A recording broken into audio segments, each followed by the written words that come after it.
You know, I wasn't going to do one of these subscriber milestone videos again until I hit 10k, until I realized that most of these milestone videos are just thanking the viewer and some other stuff.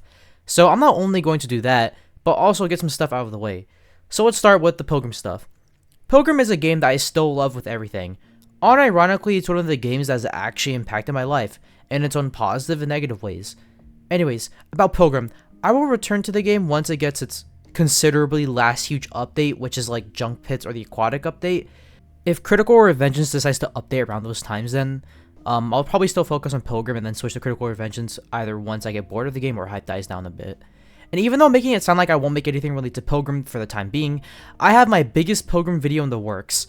It's not my main priority yet, but once I go to on my 4-day trip and get some Critical Revengeance videos out, I'll probably have the script done and start editing it. So that's basically it for the Pilgrim stuff. Now let's talk about some Critical Revengeance stuff. So I've been really enjoying the game for the past few weeks, but the more I play in its current state, the more I just feel like the game is kind of lost.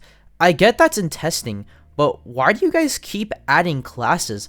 I feel like the cast we had before Necro and Railgunner was fine enough. Like, you guys can refine the progression since Harma Wolf progression is so fucking unfun to play, and that some enemies in the game have no reason to stay in the game. These enemies include blue slimes, Arcus slimes, purple slimes, sand wolves, and cactus slimes.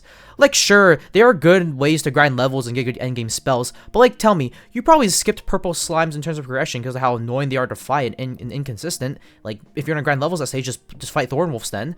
And once you get past Harma Wolves, then you can just farm Kitsunes instead of like having to do Sand Wolves, which are just the harder option. Like, genuinely, this game wouldn't feel much different without those enemies because they just feel so soulless.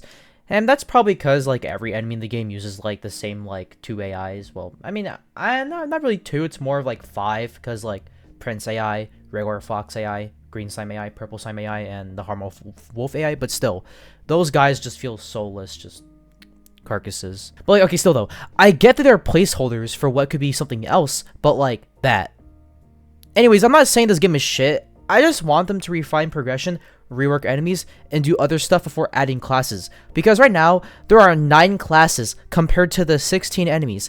And if you're only talking about enemy movesets, then it would be 9 classes compared to 5 enemies. Also, 1 crown slot would be pretty amazing and make building loadouts more fun instead of having double crown in this item. Besides the app and complaining about the game's current design, it can still be a somewhat enjoyable game if you ignore the mountain style of the game. Harma Wolf Purple Slime.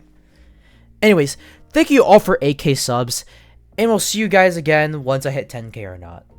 And goodbye.